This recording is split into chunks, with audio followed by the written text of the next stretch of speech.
እንግዲህ የነብዩ ሄኖክን ዘመን አቆጣጠር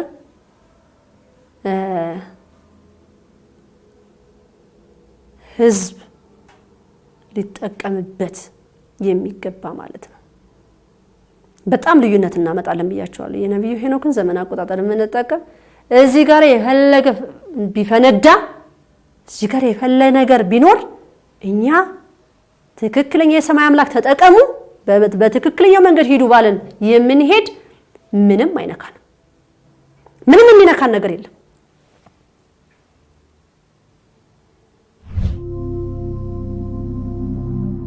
What if the calendar that orders your life, marking your days, your seasons, your years, was never the calendar the Creator intended? What if the rhythm you follow was not given from heaven, but carved and recarved by human hands for purposes that had nothing to do with truth, covenant, or the appointed times of God? Picture a slab of ancient stone, weathered by centuries of wind and rain. Upon it, a number is engraved, 364. It is not random. It is the count of days woven into the very fabric of creation, the heartbeat of a divine design.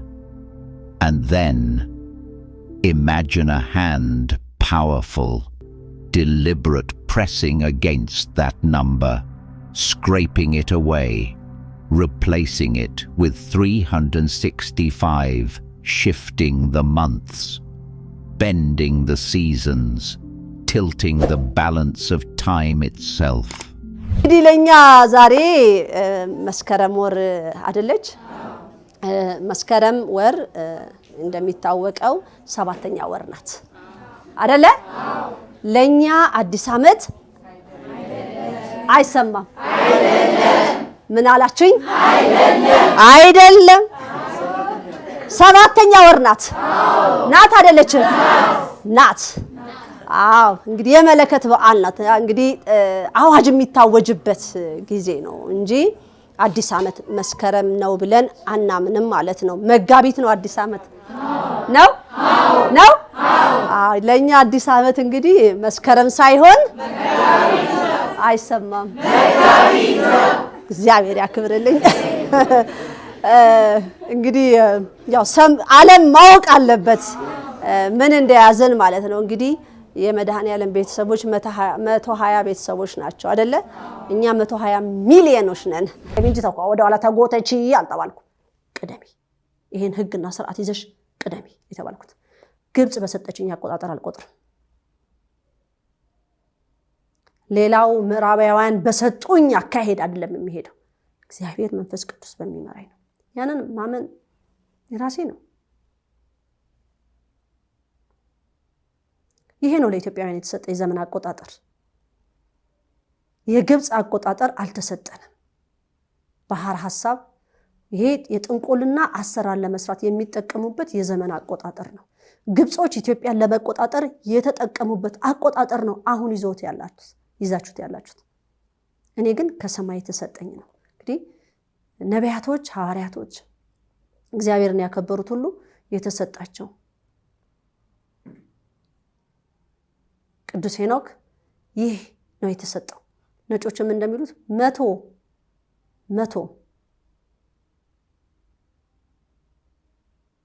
ከመቶ ጭንቅላቱን የተጠቀመ እንግዲህ ይሄንንም ዘመን አቆጣጠርም ሲሰጠኝ መጀመሪያ እንግዲህ መመሪያዎቹ አንድ በአንድ እንዴት እንደመጡ ማለት ነው። ይሄ የነብይ እግዚአብሔር ቅዱስ ሄኖክ የዘመን አቆጣጠር ብዙ የሰውን ዘር ታሪክ የሚቀይር ነው የተባልኩት። ማንነታችንን የምናገኝበት እንግዲህ ሰው የሆነ ሰው ሰውነቱን የሚያገኝበት አቆጣጠር ነው ማለት ነው። እንግዲህ ዛሬ አንድ ህፃን ልጅ ዛሬ ከተወለደ የሚቀጥለው ዓመት በዚህች ቀን እቺን ቀኗን እለቷንም ሳይለቅ ነው የሚከበረው ማለት ነው። በባህር ሐሳብ ግን አይገኝም። እቺን ቀን አይደለም የሚሆነው ማለት ነው። እና ይሄ ራሱ ምን ያህል ተጽዕኖ ይፈጥራል ማለት ነው። እንግዲህ ምናልባት አንድ ልጅ በአንድ አመት ውስጥ ምናልባት 2 ጊዜ ልደቱንም ሊያከብር ይችላል ማለት ነው በባህር ሐሳብ አቆጣጠር ወይ ሌሎችም እንደዚህ በዓላትን በተመለከተ አሁን የቤተክርስቲያን በዓላትን ንግሶችን በተመለከተ እንግዲህ እንደተባልኩትም በአመት ውስጥ 2 ጊዜም ሊከበሩም ይችላሉ ማለት ነው የተሰጠን ግን የዘመን አቆጣጠር ጥንቅቅ ያለና የተስተካከለ የዘመን አቆጣጠር ነበር እንግዲህ ይሄ ሁሉ ተንዶብን እግዚአብሔር ታርቆን ነው እግዚአብሔር ደግሞ ፊቱን ወደኛ አዙሮ ነው የነብዩ ሄኖክን አቆጣጠር ክርስቲያን የርትዕት ተዋህዶ ልጆች ሊቀበሉት የሚችለው ይሄ ነው ባህር ሐሳብ የሚለው ነገር እንግዲህ ያው ለኦርቶዶክሶች ነው ማለት ነው እኔ ደግሞ ኦርቶዶክስ አይደለሁም እኔ የርትዕት ተዋህዶ ልጅ ነኝ ርትዕት ተዋህዶ ነን ብለን ምናምን ትክክለኛውን የአጽዋማት ቀን ልንቀበል የምንችለው ዘመናቱንም ቀናቱንም ወራቱንም ልንጠቀም የምንችለው የነብዩ ሄኖክን ማለት ነው ይሄ እንግዲህ ባህር ሐሳብ ያመጣብን መዓት ያመጣብን ቁጣ ያመጣብን ፈተና የሰው ልጆችን ከሰውነት ወደ አውሬነት እስከ መቀየር ደርሰናል ማለት ነው አሁንም ደግሞ ያ ነገር እንዳይሆን የሰው ዘር እንዳይጠፋ እግዚአብሔር አምላክ መልእክት ያስተላለፈ ነው ያለው ማለት ነው የሚሰማ የሚያስተውል ህጉን ትእዛዙን መፈጸም እንዴት እንዳለብን ማለት ነው እግዚአብሔርን እናከብራለን እግዚአብሔርን እንወዳለን ካለን በህጉና በትእዛዙ ልንኖር ግድ ይለናል ማለት ነው ሁሉም ትክክልም ባይሆኑ እንግዲህ የተሰጠኝ ደግሞ አለ አሁን ለምሳሌ በ3 አሁን እኛ የምንለው ባህታ ማርያም ናት እንላለን በ7 ስላሴ ነው እንላለን በ21 እመቤታችን ነው እንላለን እንደዚህ ያለ በ19 በ20 በ21 እያለ እንላለንና ይሄን ሁሉ የቀናቶችን ስተት እንዳላቸው ሁሉ ተነግሮኛል ማለት ነው shifting sabbaths no broken cycles a calendar worthy of the creator of order the book of jubilees warns they will forget the commandments and will disturb all the seasons and the years jubilees 6 to change the calendar is to change time itself and to change time is to change worship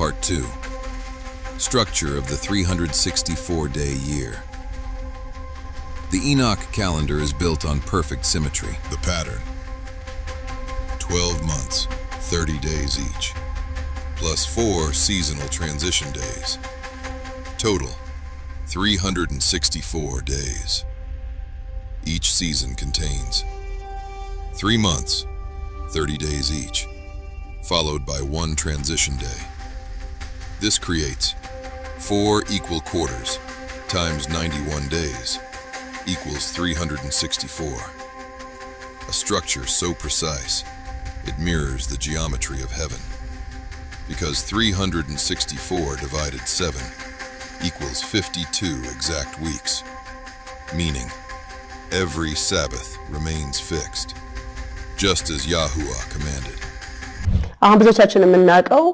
21 እመቤታችን ትውላለች ብለን ነው የምናስበው ወይም ደግሞ 16 ኪዳነ ምሕረት ናት ብለን ነው የምናስበው ይሄን ሁሉ አስተካክያለሁ ማለት ነው በተሰጠኝ ትእዛዝ መሰረት በ21 እመቤታችን አትውልም እመቤታችን የምትለው በ7 ነው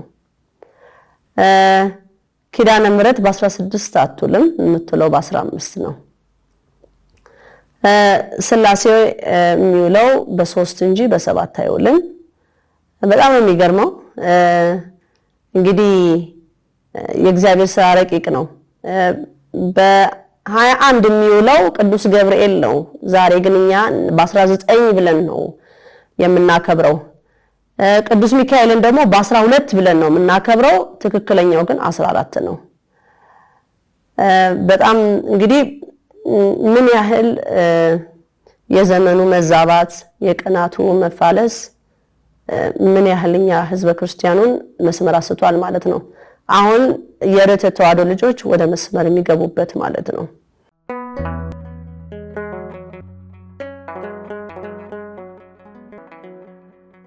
ዘኢትዮጵያ